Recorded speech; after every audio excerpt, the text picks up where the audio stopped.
Jasmine Crockett insults Barron Trump. Sit down, boy. But his response shocks all of America. Sit down, boy. The words rang cold. Jasmine Crockett's voice cut through the studio lights like a blade. She didn't look much older than Barron Trump, about 16, but her tone carried decades more confidence. The audience froze. It was the first salvo in a public showdown that no one expected. Moments earlier, the live feed had introduced the participants Jasmine Crockett, rising political commentator, Barron Trump, teenager, and son of a former president, Anderson Cooper, the moderator, the topic America's future and youth engagement in politics. Now Jasmine leaned forward in her seat, lips curving into a half-smile, half-sneer. Barron remained standing by his stool, trying to settle in. She plainly showed disdain. Barron too young and too inexperienced to belong here, she implied. The tension was electric. Anderson Cooper cleared his throat, eyes scanning cameras. Jasmine, would you like to start? She nodded. Still cool. Yes. Barron, what's your book list? What animated show are you passionate about? You're here because of your name, not your ideas. The words hit Barron hard. Murmurs rose from the crowd, a mixture of surprise and delight. Jasmine wasn't holding back. Barron squared his shoulders. He met Jasmine's gaze. He waited. She smiled. It was a smirk. She held the room's attention. Care to share what you've actually read? You know, besides children's fiction, Barron didn't need a moment. His voice was steady, informed. Actually, I've been studying George Washington, his leadership during the Revolution, the Constitutional Convention. He's called the father of our country for good reason. His words were clear, his tone respectful. The studio hushed. Jasmine blinked. Barron's answer was not what she expected. The moderation around them paused. Anderson Cooper leaned forward, the cameras closed in. In the seats, viewers leaned even closer. The story had shifted. This was no longer about age or pedigree. It was a test of Barron's grasp on America's past and his right to speak about its future. Jasmine Crockett, 16, confident commentator, opened with contempt. Barron Trump, 16, responded with knowledge. Anderson Cooper held the stage steady. The scene, a live political debate in prime time, CNN's downtown studio, tonight's Spotlight Politics youth confrontation. Jasmine smirked, arms crossed, her expression was condescending. Barron's mention of George Washington had caught her off guard. The cameras captured every nuance, a brief flash of annoyance, as if she scoffed at a child daring to speak. George Washington, she echoed almost mockingly. That's your contribution, a president who lived 2 centuries ago. Tell us, Barron, what modern experience have you? Have you actually done anything beyond history books? Barron's jaw didn't tighten. He remained calm. He inhaled lightly, then spoke with quiet confidence. I've volunteered at local shelters. I've interned with a city council office. I attended climate forums. I've read about John Lewis. His courage, his moral clarity inspired me. I'm not just citing the past, I'm building the present. Silence. The audience shifted again. Some breathed out softly. Some nodded. Anderson Cooper interjected. Jasmine, feel free to respond. Jasmine tilted her head as though considering whether to bother. After a moment, she cleared her throat. That's sweet, Barron. Truly. But you're still 16. Your views are theoretical. You don't vote. You don't face real-world pressures, unemployment, inflation, taxes. Her statement felt blunt, but Barron held steady. He leaned forward, gaze direct. Age doesn't preclude insight. Martin Luther King began speeches before he was 20. Malcolm X studied power structures in his youth. I'm not asking anyone to vote for me. I'm asking to be heard to show that younger voices can analyze policy, not just tweet opinions. Jasmine arched an eyebrow, a slight catch in her rhyme. She paused. For a nanosecond, the room waited for a reaction. Then she shrugged and smiled. Fine, let's talk specifics then. What's your stance on student debt forgiveness, not abstracts, numbers, percentages, implementation timelines? Barron nodded unfazed. Let's be honest. Student debt affects 45 million Americans, totaling $1.7 trillion. Solutions include targeted relief up to $50,000 for low and middle income grads, Finance through progressive payroll tax on incomes above $250,000. Extensive studies show this can reduce defaults by 30% without significant budget impact. A murmur of surprise spread. Jasmine opened her mouth but paused. The flow of her next insult stalled amid the nuance of his answer. Anderson nodded slowly. Okay. Jasmine, your response. Jasmine composed herself. Your numbers are precise but optimistic. Financing is one thing, delivery is another. Politically, Congress resists.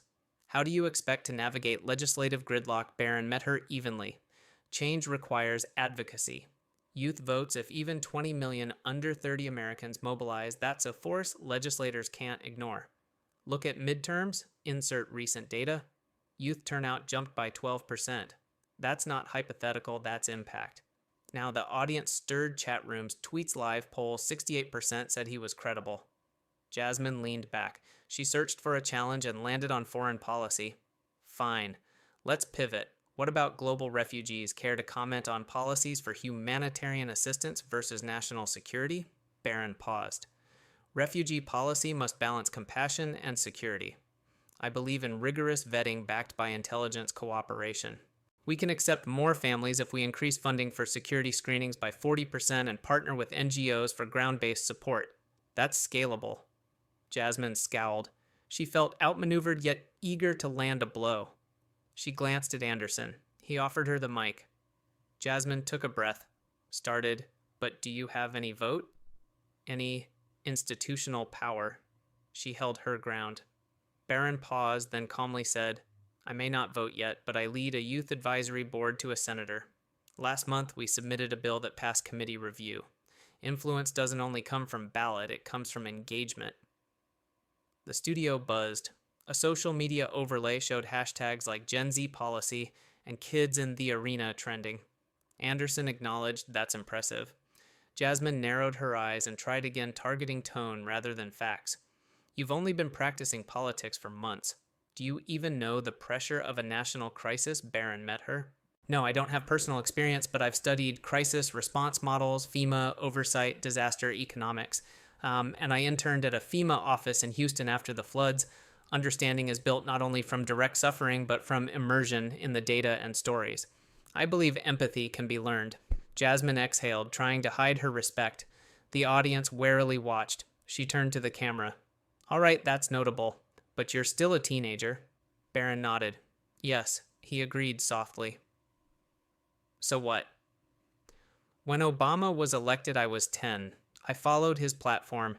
That didn't stop him from making decisions that shaped my future, just as I hope decisions now shape future generations. Again, the room held its breath. Anderson cut in. Let's move to rapid-fire questions, 30 seconds each, starting with you. Barron. Jasmine glanced, irritated he'd earned that spot. For the next 3 minutes, Barron answered questions on education, climate action, immigration, healthcare. He was calm, articulate, factual. Light applause followed. As Section 2 closed, Anderson concluded Barron Trump not just a son with a name, but a voice. Jasmine Crockett, sharp, critical, perhaps too quick to judge. Jasmine collected composure. She shot Barron a glare that spoke volumes, but he met it evenly without flinching. The segment ended in thunderous applause. The lights dimmed after the rapid-fire round. Anderson paused, glanced at both. Let's shift gears, policy versus politics. Jasmine, start us off. Jasmine Crockett leaned forward steely. Barron, you've shown knowledge, but can you stand by your principles under pressure? Say Congress passes a bill taxing wealth above $250K to fund student relief. If your own family lobbies against it, what do you do? Barron looked thoughtful. I'd speak up. I believe policy should benefit the public, not only narrow interests. If I'm asked to choose, I'd choose greater good. I'd use my voice publicly and privately, write op-eds, meet with legislators. Principles guide leadership. Murmurs in the audience, a mix of respect and doubt. Anderson added, Jasmine pressed. That's easy in theory, but what if backlash hurts your family's work or your reputation? Barron didn't hesitate. Impact should matter more than comfort. If avoiding conflict stops progress, then silence isn't an option. The audience shifted. His resolve was clear. Anderson continued, Great. Now, foreign affairs. Tensions with China are rising economic, strategic, human rights concerns. Jasmine pointed to Barron. Your thoughts. Barron sat tall, stance constructive competition. Protect U.S. interests, uphold human rights, but avoid escalation. Encourage trade reforms and strengthen alliances EU, Japan, ASEAN. Emphasize technology, fairness, climate coordination. A balanced approach. Jasmine quirked a smile. Sounds presidential. But which alliances, what trade deals? Barron pulled specifics. For tariffs, start with re-evaluation of Section 301 on intellectual property. Propose a multilateral coalition for IP rules. On climate, rejoin the Paris framework, fully invest in green tech exports with partners. On Taiwan, maintain status quo but increase diplomatic informality. Small steps matter. Quiet respect in the room. Jasmine paused, expression harder now. Anderson said, impressive. Can we move on to healthcare? Jasmine leaned in. Tell us, Barron, single-payer private insurance hybrid. Barron nodded. Hybrid? Keep private plans, add public option for those who lack access. Cap drug prices via negotiation with pharma. Reference the UK system. Expand mental health coverage. Fund rural clinics with federal grants ensuring 24/7 service. Social media overlay lit up. Viewers saying surprising competency. Jasmine frowned. Your plan requires funding. What do you cut? Barron answered quickly. I'd reduce subsidies to fossil fuel projects, currently $20 billion annually, redirect that to healthcare. Combine that with wealth tax and elimination of corporate loopholes. That covers roughly $250 billion per year. A few gasps. Jasmine blinked. Anderson pressed forward. Final question of this segment, realpolitik. What if an ally asks for U.S. troops, but Congress pushes back, citing budget concerns? Barron locked eyes. I'd propose targeted deployments with clear objectives, transparent timelines, and metrics. Use coalition partnerships to share costs. Ensure congressional oversight. Avoid open-ended missions. Silence followed. Jasmine's lips pressed thin, clearly impressed. Anderson summarized Barron Trump with concrete policies, calm confidence. Jasmine Crockett, the skeptic. He paused, then asked Jasmine to close. Jasmine exhaled and leaned forward. Barron, you've displayed passion and data. I still question who you're accountable to. Voters, citizens, adults. But I respect your commitment. Keep proving it. Barron nodded. Thank you. I intend to. Lights softened. A moment of genuine respect passed. Barron exited the stage to polite applause. Jasmine followed with a measured nod. Backstage, Anderson greeted both. That was better than I expected. Barron, you held your own. Jasmine, you pushed hard. Good work. They exchanged curt smiles. As they moved to post-show rooms, producers buzzed. Social media tracked trends. Barron in the arena, Jasmine challenge. They saw commentary, some praising Barron's policy knowledge, others criticizing his age. Jasmine was noted for her grilling, but also for giving space in the end. Barron sat quietly, phones held by young supporters lining screens with hashtags. He watched clips that showed his calm answers. One message read, AOC, never mind Barron's holding it together. Another, too soon for politics, he's sharper than many senators. He looked up when Jasmine entered the green room. She paused, then sat beside him. Barron, you surprised me? He nodded. I respect you pushed me. Tough questions, and you answered without flinching. She held out her hand. He took it. Keep studying. This is only the beginning. He smiled. I will. They sat side by side, 2 generations, 1 forum, mutual respect developing. Media clips, MSNBC featured Barron's proposed wealth tax. Fox News highlighted his balance between compassion and realism. Twitter threads debated whether his voice belonged in national conversation. Jasmine Crockett released a statement. Barron showed promise, but debate is louder than policy. Let's see what happens when push comes to shove. Barron issued a public tweet. Thank you for tough questions. I'll keep learning and listening. Gen Z matters. A week later, Barron received an email. Dear Barron, your performance impressed us. We'd like you to join a youth advisory council on climate policy. Interested? He showed Jasmine. They want me for real. Jasmine beamed. That's a step forward. He replied, yes. Barron sat in his home office 2 days later. A formal email arrived. It was an invitation to join a youth advisory council on climate policy. The letter came from a respected nonpartisan think tank. They praised his debate performance. They highlighted his balanced approach. They asked for his participation. He stared at the screen. This was bigger than the debate stage. This was real policy. He picked up his phone and texted Jasmine, "Can we speak?" She replied almost instantly, "Let's talk tonight."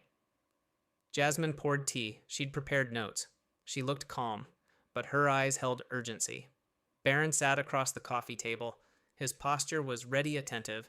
They reviewed the invitation together.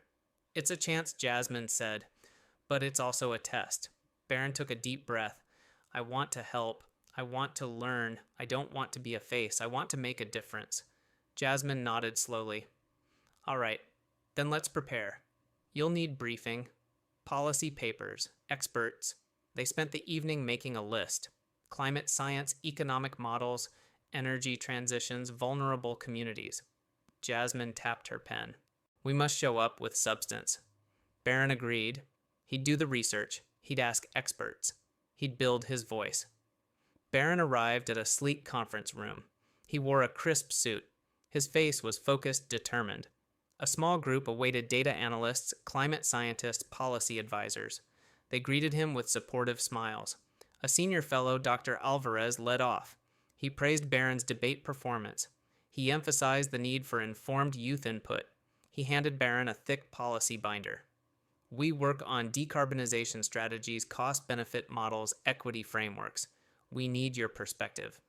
Barron nodded. He flipped the binder. Numbers, charts, case studies on renewable energy, carbon pricing, and community impact. A young analyst named Priya sat across from him. She explained rural energy access data. She showed how communities lag in green tech. She asked, "How would you address this?" Barron paused. He recalled his debate answers and added depth. "We need targeted grants for rural infrastructure, public-private partnerships to train local workers, incentives tied to jobs created, and oversight to ensure funding reaches real communities." Priya smiled. "That's solid. We can build on it." The meeting continued for 2 hours. Barron asked questions. He took notes. He listened. When the session ended, Barron felt exhilarated. He understood the stakes. He knew the work ahead would be hard. A local news outlet ran a story, "Teen Voices on Climate Barron Trump Joins Advisory Council." The headline drew mixed reactions. Comments poured in, "He's just writing a name. Show us the policies." Finally, young voices matter. Barron and Jasmine watched the reaction. Jasmine pointed out, "We need control messages. Prepare talking points." Barron drafted clear statements, "I'm here to learn. I support evidence-based policy. I want to represent youth voices, not family legacy." They posted a short video. Barron spoke directly, "Thank you for the invitation. I look forward to contributing. I want to show what young leaders can do when they engage." It earned thousands of views and more supportive comments than critical. Barron arrived at the think tank's offices again. This time, others already sat around a large wood table. Ages varied early 20s to late 30s. A few government liaisons attended. Dr. Alvarez opened the meeting. He recapped the weekend's climate protests. He talked about pending legislation. A senior government advisor, Mr. Reed, spoke next. He outlined the committee's structure. It was broken into thematic groups: clean energy transitions, economic equity, global coordination, and youth engagement. They asked Barron to join the economic equity and youth engagement groups. Barron accepted. He felt the weight of responsibility. The groups broke into breakout sessions. Barron joined youth engagement. They discussed how to reach teenagers across the country. They considered online campaigns, school workshops, interactive toolkits. Barron shared his experience in the debate. "The audience was watching, but I didn't know how to reach Gen Z beyond TV. We need memes, live stream Q&As, school challenges. We need to speak their language: short, visual, interactive."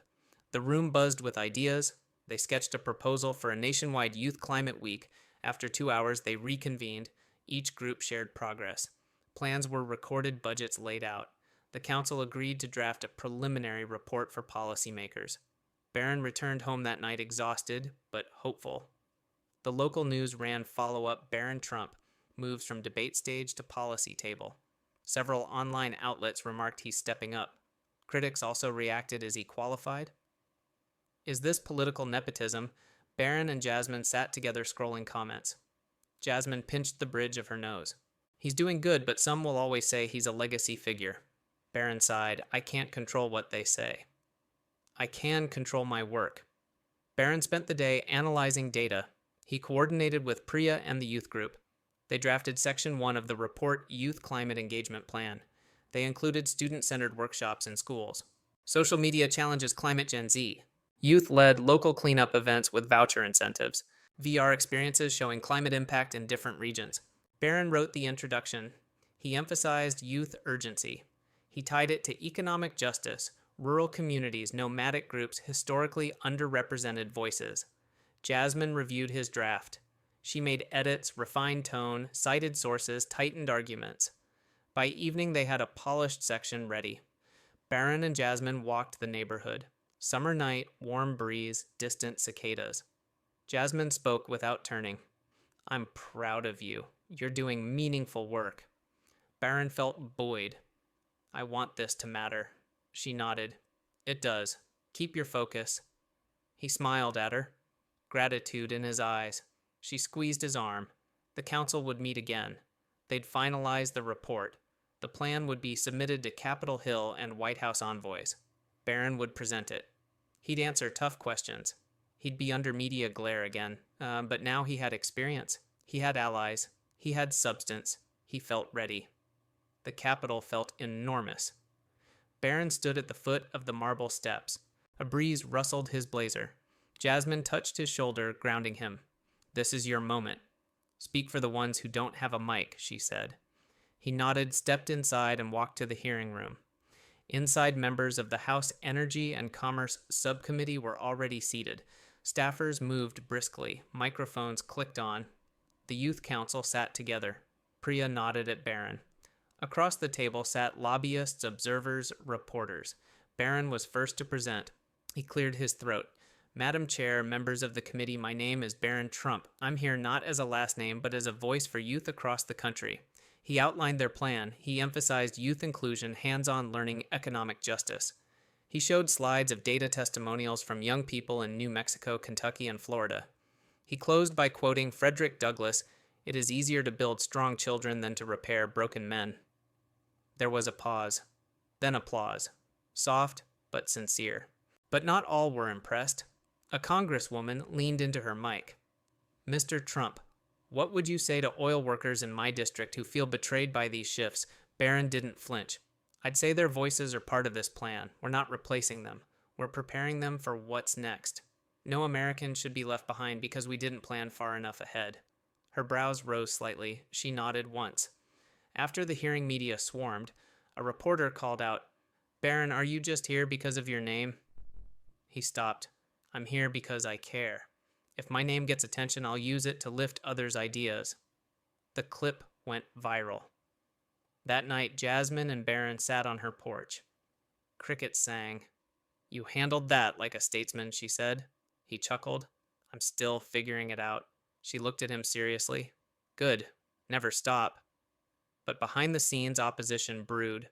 A senior columnist wrote a scathing op-ed, Climate Theater, What's Barron Doing in Washington? It accused him of being a figurehead wrapped in good intentions and family shadow. Barron read it in silence. Then quietly, they don't know the hours we put in. Jasmine leaned forward. That's right. So prove them wrong again. He would. The final report was scheduled for a White House roundtable next week. Barron would be ready. The White House roundtable room felt more intimate than the Capitol, but the stakes were just as high. Seated around the table were agency directors, business leaders, nonprofit heads, and one teenager, Barron Trump.